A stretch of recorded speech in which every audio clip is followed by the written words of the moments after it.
Is the African National Congress trying to capture schools? We speak to Solidarity's Johnell van Vollenhoven. Welcome, Johnell. Thank you. Please tell us what the BELA Amendment Bill proposes exactly. Well, BELA has quite a few clauses in, but the clauses that are most concerning to us are about the language bill, the language policy in schools and the admission policies. With this, the BELA is taking away the rights of parents and SGBs to determine these policies within their schools and handing these rights over to the government, where HODs and really political persons that are in these positions can start deciding on the language policies of school and really veto the parents of the children in those schools. What level of public support has this bill had? Well, we've seen quite some participation from the public.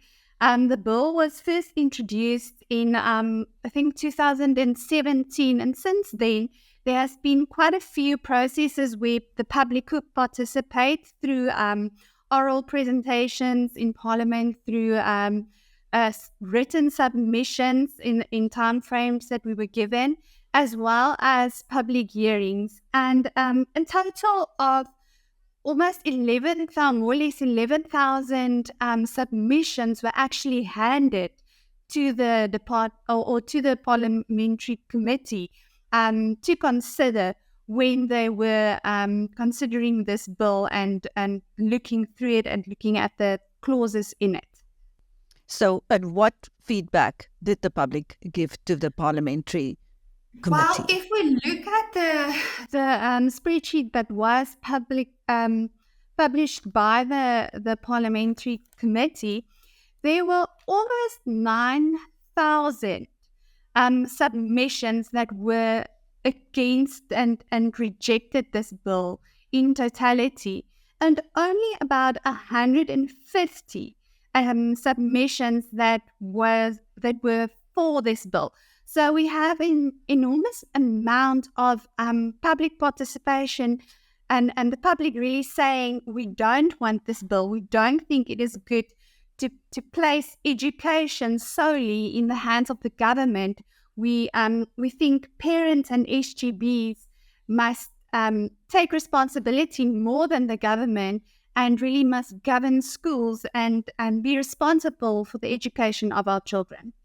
So why was the bill then accepted by the Parliamentary Portfolio Committee? Well, I was attending the meeting yesterday via the online address that we received, and the ANC and EFF were pushing it through because they blatantly said they believe in centralization. They believe that there must be one central point from where all schools and all education must come, and that should be with the government. And they are not interested in looking at what the people are saying. They are only interested in pushing through their own ideology in this regard. And how did opposition parties vote in this process? Opposition parties were not for this bill.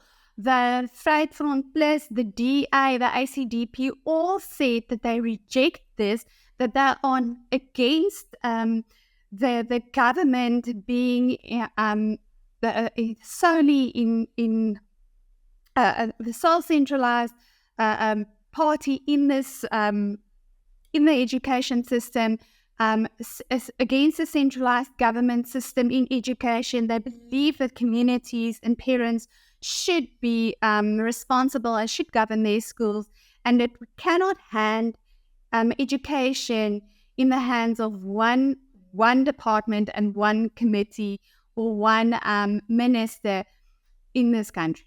But the opposition didn't get them anywhere. So what next for this bill?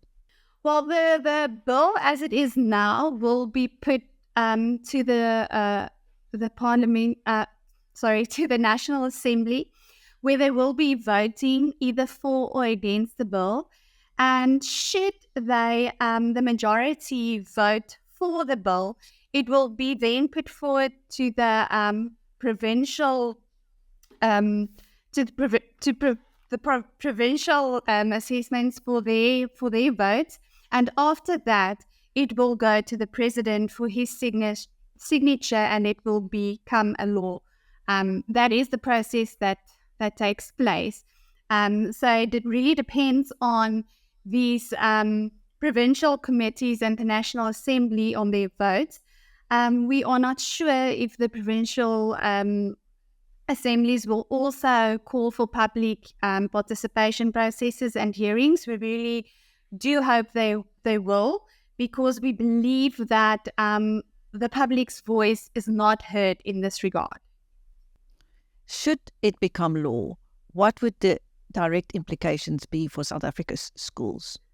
Well, if this becomes a law, it means that we as parents and our governing bodies that we choose to govern our schools will be stripped of their powers. It means that the government can come in at any school and decide the language policy, the admission policy, and really take control of it. And we as parents will have no more say in the education of our children.